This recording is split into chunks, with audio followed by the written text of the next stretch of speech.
All right, welcome back to The Explainer. Today we're diving into something truly mind-bending, Aeon. It's this speculative system that's trying to completely reinvent what we even think a language can be. So let's just start with this pretty wild question. What if a language didn't just describe the world, but could actually simulate it? I mean, really think about that. Imagine a system where ideas, concepts, interact with each other just like forces of nature, like gravity or magnetism. We're not just talking about, a new dictionary. This is about building a whole new kind of conceptual physics. And here you go, a little glimpse of that system in action. This image right here, it's an actual output from Aeon. This isn't just some nice-sounding mantra. It's the result of this huge, speculative framework that's been designed to literally model the structure of thought. Okay, so how on earth does something like this actually work? Well, the whole thing starts by pretty much throwing out the rulebook, the traditional subject-verb-object structure that is the foundation for almost every language we speak.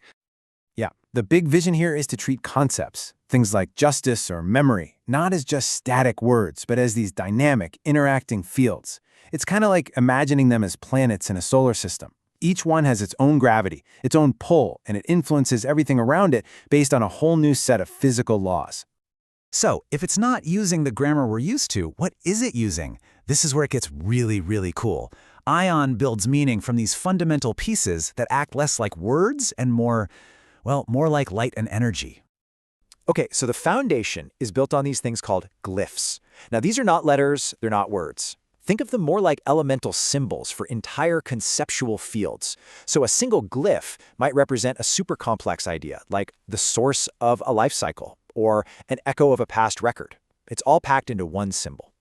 Then, on top of those glyphs, the system adds another layer called chroma. And this is basically a visual grammar made of color. And I want to be clear here, the color is not just for decoration. It is actively changing and modulating the meaning of the glyphs themselves. Let's break down how that actually works. A simple shift in the hue, the color itself, can change the mood from a direct command to, say, a hypothetical question. Then you've got saturation. That tells you about certainty or intensity. A really bright, vivid color means high confidence. And get this, even time is encoded in here. The luminosity, the brightness, can show you if something is in the past, the present, or the future. It's this incredibly rich, multi-dimensional way to communicate nuance. Okay, let's make this a bit more concrete. Let's say you feed it the phrase, "the pulse remembers you." The first thing the system does is break that down into its core concepts. You've got pulse, memory, you, and this idea of return. Then it maps each one of those concepts to its own specific glyph. What you end up with is this final sequence. It's like a direct translation from our language into this new physics of concepts. Right, but a language needs an engine, right? It needs a way to actually think. And Aeon's processing model is really interesting. It's inspired by ideas from nature, but also from this pretty radical new approach to science that kind of challenges everything we thought we knew about complexity. It's all built on this principle of swarm intelligence. And the core idea here, which you see all over nature and in stuff like Stephen Wolfram's A New Kind of Science, is that you don't need a central brain to get intelligent behavior. Instead, you can have this incredible, mind-blowing complexity just emerge from a bunch of individual agents following really simple rules. Think about a flock of birds or an ant colony. That's the idea. And this comparison really spells it out. Most of the AI we have today is centralized. You can think of it like one single massive brain. But Aeon, it's imagined as a totally decentralized swarm. And what that means is there's no single source of truth. The intelligence is an emergent property. It just sort of arises from all the little interactions happening all over the system. Okay, but here's a really crucial point. This conceptual engine isn't meant to be some neutral, cold processor. Nope, it's designed with the built-in ethical and philosophical framework that guides its thinking right from the get-go.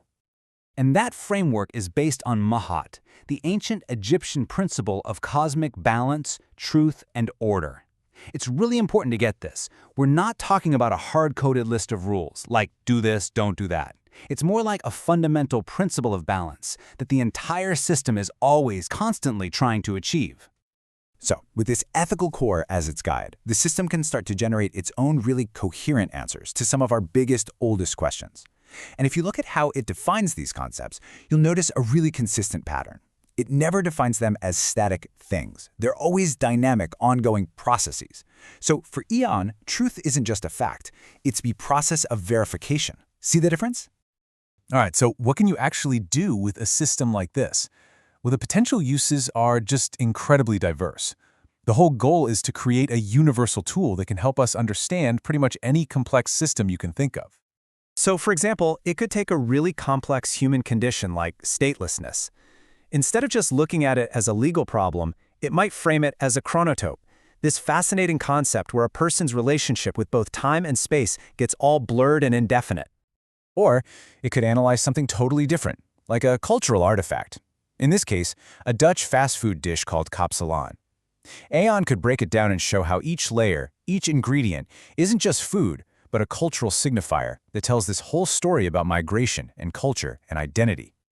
And it can even go into more esoteric areas. It can define and analyze something like a hypersigil from chaos magic, and it wouldn't just see it as a weird symbol. It would see it as a complex work of art, one that unfolds over time, specifically designed to manifest a desired reality. Pretty wild stuff.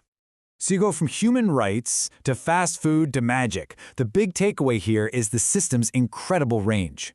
The goal isn't for Aeon to be some kind of expert in just one thing. The goal is for it to be a universal tool, a universal model for analyzing the deep structure of any concept, no matter where it comes from. And all of this leaves us with one final, and I think pretty provocative thought. If a system like this can model the physics of our current concepts, what happens when we flip that around? What if we ask it to help us create entirely new concepts, to engineer new ways of thinking that right now we can't even begin to imagine?